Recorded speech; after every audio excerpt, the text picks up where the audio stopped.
سلام خدمت همه عزیزان که مزاحمشون هستیم. تشکر از دوستانی که جلسه رو زحمت برگزارش کشیدن. من چون پشت میز نشستم یه کمی اعتماد به نفسم دست دادم. جامون عوض کنیم. دومی وقت 10 دقیقه واقعا آدم رو چیز میکنه، مشکل ایجاد میکنه. اینا داره از وقتتون کم میشه. اشکال نداره. خب با توجه به این 10 دقیقه و اینا تلگرافی من حرف میزنم، بعد اگر احتیاج بود بیشتر صحبت یکم بلندتر لطفا. کم کم. من اولین نکته‌ای که روش تاکید دارم این که یعنی خودم این فرضیات رو دارم و این بحث رو، یکی این که هر گونه تغییری بخواد در ایران انجام بشه این بستگی به عمل نیروهای داخل کشور داره. یعنی ما حالا بندم اومدم خارج، ما خیلی تأثیر آنچنانی نداریم، حد اکثر میتونیم صدای اونها رو برسونیم، ولی هر گونه تغییر و تحولی رو باید متوجه نیروهای داخل بدونیم. و دومین نکته این هست که اگر ما این فرض رو بپذیریم، ما هدفی که میتونیم که این در واقع جلسات داشته باشیم این که چه شناختی نسبت به داخل داریم و نیروها رو چطوری ارزیابی میکنیم و چه مسیری رو فکر میکنیم اگر طی بکنن میتونه به نتیجه برسه. بنابراین هدف بیشتر اینه که ما به یه تحلیل مشترک از وضعیت داخل کشور برسیم که کمک بکنه بتونیم به یه راهبرد مشترک هم برسیم. بر اساس شناختی که من دارم، تحول خواهی در جامعه ایران یک ریشه بیش از 100 سال داره دیگه. این هم یکی از بدبختی‌ها یا خوشبختی‌های جامعه ماست، چون یه وجه مثبت داره یه وجه منفی. چون جامعه‌ای که در واقع دائم دچار تنش و تحول خواهی باشه راه رشد و توسعه پیدا نمی‌کنه. ولی از اون طرف خب این ناشی از شرایط استبدادی جامعه ما بوده و خب میدونید جنبش مشروطه هست، بعد ما نهضت‌های مثلا محلی داشتیم مثل جنگل و نمیدونم نهضت آذر خیابانی، بعد کودتا و بعد میایم تا نهضت ملی و بعد انقلاب اسلامی و جنبش اصلاحات. یعنی جامعه ما به تعبیر یه جامعه جنبشیه، یعنی آرامش نداشته، فراز نشیب داره، ولی هر از گاه میبینیم این جامعه این تحول خواهیش میزنه بیرون. بنابراین این تحول خواهی در جامعه ما ریشه داره و این راهش رو پیدا میکنه. تجربه انتخابات جمهوری اسلامی هم به خصوص تجربه انتخابات ریاست جمهوری که یک رقابت نسبی درش بوده نشون میده که اکثریت جامعه ما همیشه تو انتخابات ها دنبال تحول بودن. یعنی شما از سال 76 که در واقع آقای خاتمی انتخاب شد، 80 84 حتی در سال 84 که به در واقع فاجعه مصیبتبار انتخاب احمدی نژاد ختم شد، اگر یادتون باشه تو مرحله اول 4 تا کاندیدای اصلاح طلب بود، سرجمع جمع رأیشون 17 میلیون خورده بود و در مقابل رأی اصولگراها حدود 10-12 میلیون بود. اون اشتباهی که ما کردیم حالا به عنوان اصلاح طلب باعث شد که خلاص اون اتفاق بیفته، ولی اگر ما به جای 4 تا کاندیدا در سال 84 یک کاندیدا داشتیم باز تو دور اول پیروز بود. حالا بحث مهندسی انتخابات همه اینا دیگه هست. بنابراین سال 84 هم ما اکثریت بودیم. سال 88 هم که خب جنبش ثبت شد، سال 92 هم باز می‌بینیم. یعنی یک اکثریت جامعه ما اکثریتی هست که دنبال تحول خواهی است و این نیرو وجود داره، این نیروی اجتماعی وجود داره. با همین تحلیل من فکر میکنم که جنبش سبز بر روی دوش تمام تجربه های قبلی ایستاده. یعنی جنبش سبز رو میشه بگوید برآمده از همه این تجربیات گذشته و تجمیع اونها و تکامل یافته اونها است و این یک کمی جنبش سبز رو از گذشته متمایز میکنه. برای اینکه یه سری جنبش‌های ما انقلابی بوده، جنبش اصلاحات یک جنبشی بود که در دوره آقای خاتمی بیشتر در واقع حکومت محور بود اما جنبش سبز که برآمده از یک انتخابات و چیز بود و با رأی منکوب شروع شد، یک جنبش مدنی و حقوق محوره. یعنی تفاوت جنبش سبز با جنبش های گذشته اینه که روی دوش همه اونها ایستاده و یه جنبش مدنی است با همه ویژگی هایی که یه جنبش مدنی داره که البته گفتم از رأی منکوب شروع شد تا منشور جنبش سبز که در واقع قبل از حصر آقایان موسوی و کروبی خانم رهنورد بیرون اومد و به عنوان یک منشور حقوق بشری میشه بهش اتکا کرد و این گذر به نظر من یک گذر بزرگ تاریخی بود که تو جنبش سبز اتفاق افتاد و میشود گفت که همه نیروهای تحول خواه تو ایران میتونن روی اون منشور جنبش سبز یا اون منشور حقوق بشری که در واقع داده شد اتفاق نظر داشته باشه. یعنی اگر ما بخوایم یک گفتمانی رو برای تحول خواهی توی ایران روش کار کنیم، اون گفتمان حقوق بشره و این ناشی از همه تجربیاتی است که جامعه ما سپری کرده و جنبش سبز به لحاظ روش هم متفاوت از تا حدود زیادی از جنبش‌های گذشته است که اگر بخوایم بعد میتونیم بحث کنیم. به نظر من جنبش سبز یک جنبشی هست که بر روش‌های مسالمت‌آمیز تکیه داره. جنبش سبز یک جنبش حقوقی هست، قانون محوره. یعنی آقایان کروبی و آقای موسوی بارها اینو تکرار کردن که ما اجرای بی تنازل قانون اساسی رو میخوایم. این به این مفهوم نبود که بگن قانون اساسی عیب و ایراد نداره، ولی به این دلیل بود که در ایران قبل از هر چیز باید حاکمیت قانون به مفهوم واقعی پیاده بشه و بعد بشه رفت دنبال اصلاحات قانونی بعدی. یعنی اینکه تکیه داشتن که آقا همین قانون اساسی باید اجرا بشه برای اینکه این فرهنگ در واقع قانون مداری تو کشور پیاده بشه.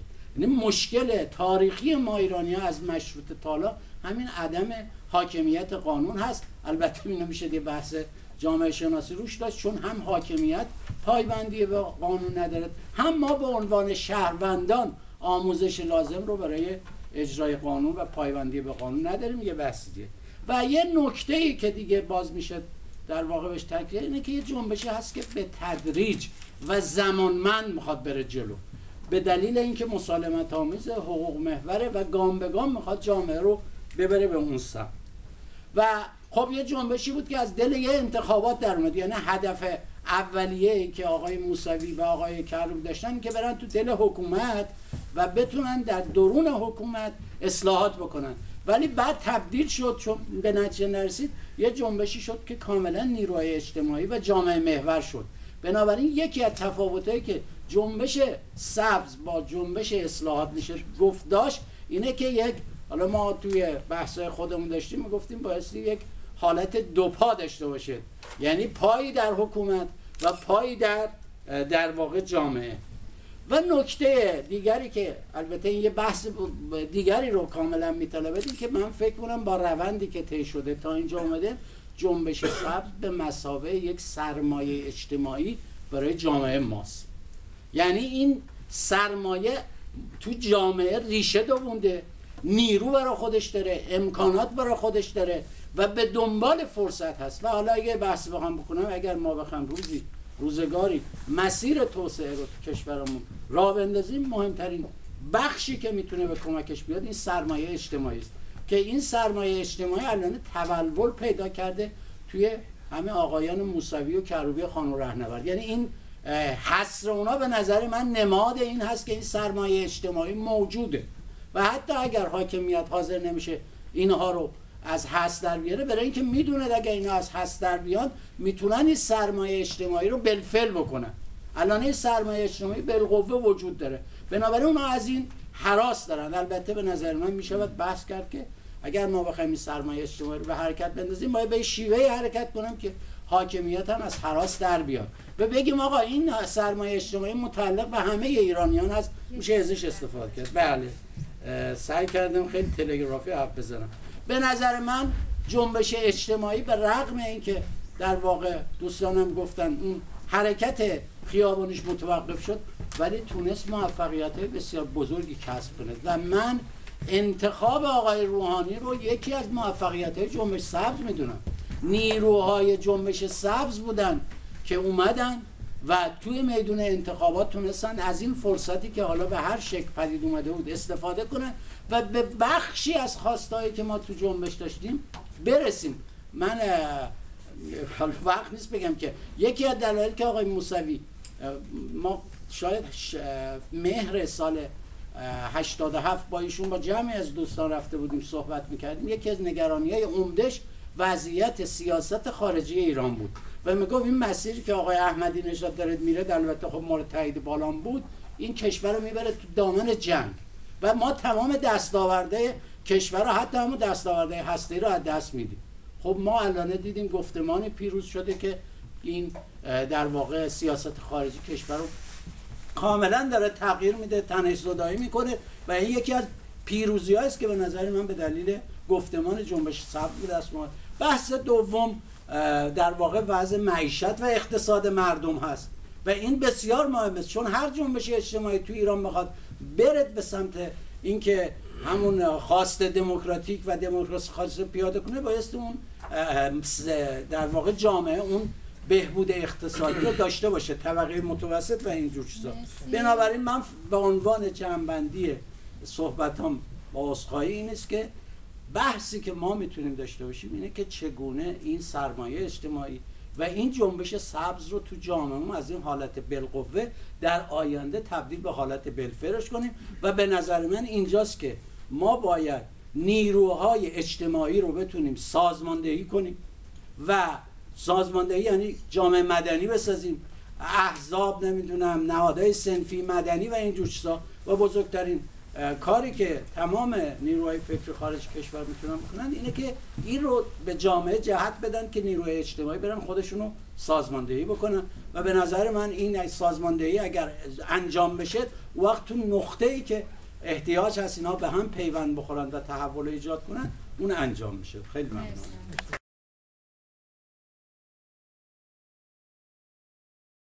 توانم الکن بوده و سوء تفاهم ایجاد کرد. من گفتم نقش تعیین کننده در تحولات ایران رو نیروی داخلی داره، نگفتم که خارجی داره و ما میتونیم بازتاب دهنده اون تحول خواهی تو دنیا باشیم. با بقیه صحبت ایشون کاملا موافقم. در اوکراین هم نقش اصلی رو نیروهای تو خیابون داشتن، اونها که پا کار وایستادن کشته شدن و چیز شدن. بنابراین نه، ضمن اینکه قیاس اوکراین با ایران یک کمی معل فارق است، یعنی لحاظ ساختاری و اینجور چیزا. بنابراین فکر نمی کنم خیلی با هم تفاوت نظر داشته باشیم. در مورد سوالات مثال مناقشه نیست. ببینید یکی از به نظر من اشکالات جنبش سبز این که جنبش اجتماعی غیر سازماندهی شده بود. ما نیروی اجتماعی سازماندهی شده نداشتیم، البته داشتیم ولی تمام رهبرانی که میتونستن نیروی اجتماعی رو سازمان بدن تو همون روزهای اول دستگیر شدن و بردن زندان. من اینجا اگه بخوام مثلا بگم آقای بهزاد نووی رو چرا بردن تو زندان نگرش داشتن، برای اینکه یکی از بزرگان خلاصه حاکمیت است که این بهزاد نووی اگه ول باشه تو خیابون آدم‌ها رو به صف میکنه. متوجه هستی؟ یعنی یکی از ضربه‌های بزرگی به جنبش خورد این که تمام کسانی که میتونستن نیروهای اجتماعی رو سازماندهی کنن، حالا مشارکت نمیدونم سازمان و بقیه اینا رو انداختن زندان و ما این فرصت رو از دست دادیم. بنابراین الان باید از این فرصتی که به وجود اومده، اون که گفتن راهکارهای رفع هست چیه، ببینید راهکار رفع هست اینه که شما نیروی اجتماعیتون رو به گونه‌ای بالفعلش کنید که توازن نیروها رو در ایران به نفع جنبش سبز تغییر بده. این راهشه، یعنی راهی غیر از این وجود نداره و اینم تو ذهنمون داشته باشیم که حالا ما میگیم مثلا اقتدارگرایان، محافظه‌کارا، هرچی، اینها 20 تا 25% جمعیت کشور ما رو تشکیل میدن، پایگاه اجتماعی دارن.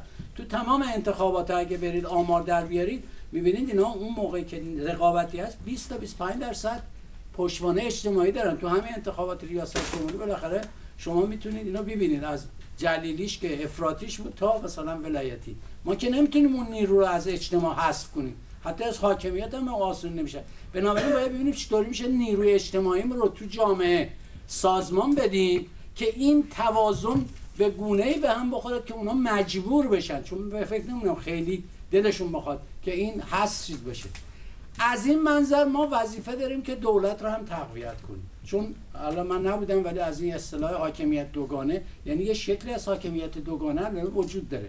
بنابراین ما بایستی اون بخشی از حاکمیت که به دموکراسی نزدیک‌تر است رو تقویتش کنیم، بخش دموکراسی حاکمیت رو پرزورتر بکنیم و این شرطش اینه که دولت روحانی بتونه مستقر بشه و به قول ما میخی خودشو بکوبه و این به شرطی است که بتونه تو سیاست خارجی موفق بشه، تو بهبود اقتصادی داخلی هم موفق بشه. یه دوستمون پرسید که مثلا سیاست اقتصادی چه تغییری کرده. خوشبختانه یا بدبختانه من رشته‌ام اقتصاده و این رو به شما بگم که اگه مسیر آقای احمدی نژاد ادامه پیدا می‌کرد اصلا کشور منفجر می‌شد. حداقلش اینه که آقای روحانی اومده اون سیاست اقتصادی مخرب رو جلوش رو گرفته. اگه وقت بود من توضیح میدم که اصلاح لایحه اصلاح قانون بودجه سال 92 و لایحه بودجه سال 93 بهترین شاخص برای اینه که نشون بده که این اتفاق افتاده. دولت آقای احمدی نژاد اصلا دولت هزینه بود. این دولت اومده هزینه ها رو داره چیز میکنه برای اینکه بتونه اقتصاد سازمان بده. خب میدونید نرخ تورم کاهش پیدا کرده و احتمال خیلی زیاد سال آینده اقتصاد میتونه از رکود هم خارج بشه و این بسیار امر مهم است دوستان. ببینید طبق آمار ما حدود 3.5 تا 4 میلیون نفر بیکار بالفعل داریم و حدود 5 تا 6 میلیون هم بیکار بالقوه داریم. یعنی نرخ بیکاری بین 20 تا 30 سال در ایران حدود 46% و اینا همه نیروهای تحصیل کرده هم هستن. بنابراین ما در سالهای آینده با یه جمعیت حدود 8 تا 10 میلیون متقاضی کار تو کشور رو برسیم. اینا نیروی اجتماعی هست که بایستی بتونی سازمان بدیم و درست ازش بهره برداری کنیم، چون اگه این نیرو درست ازش بهره برداری نشه ما تو اقتصاد میگیم که اینا لشکر ذخیره آشوبن. یعنی شما اینطوری نیست که این نیرو چیز نباشه، اگه راهی درست پیدا نکنه میاد تو خیابون و هیچ کسی دیگه نمیتونه کنترل کنه. بنابراین راهکارهای رفع هست به نظر من یکی اینه که ما همزمان دولت رو بتونیم تقویت کنیم، دفاع کنیم. این منافاتی با طرح مطالبات هم نداره، ولی باید حواسمون جمع باشه که تو این وضعیت دولت تضعیف نشه، در این حال که ازش بخوایم از اون بریم سراغ نیروی اجتماعی سازمان بدیم. خوشبختانه الان این فضا داره کم کم باز میشه. من میدونم دوستانی که الان هستن تو ایران به رغم همه سختی‌ها دارن دوباره نیروهای سیاسی رو دارن تشکل میدن، سازمان میدن و اینو نشونه‌هاش رو میتونید ببینید. انشالله که این بتونه پیش بره.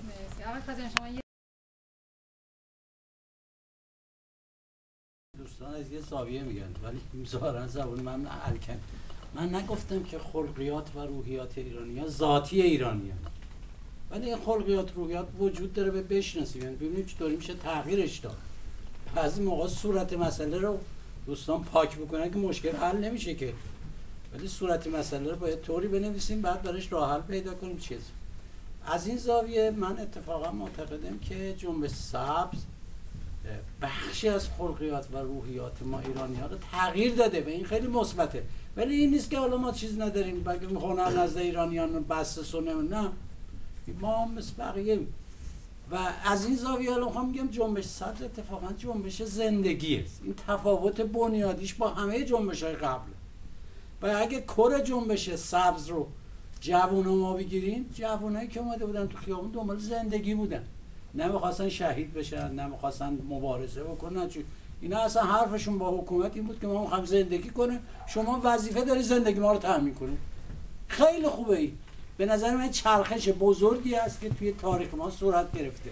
نسل ما و آقای طالبی اینا همه نسلی بودیم که حالا دنیا رو که می‌خواستیم تغییر بدیم چی حاضر بودیم سرش خودمون هم کشته بشیم. مثلا به زندگی فکر نمی‌کردیم که میگفتم عمر چریک 6 ماه. اصلا الان کسی دنبال این کارا نیست. به خاطر همینم وقتی که تو خیابونا چند تا کشته شدن رفتن تو خونه‌شون. عقلانی هستیم، ولی خب از اونورم باید اینم بدونیم که بالاخره به همین زندگی رسیدن هم یه هزینه‌ای داره. این بگم که چیز نشه. اون بس که آقای طالبی میکنن برنامه و حزب اینا، بله این یه مشکل بنیادی تو کشور ماست.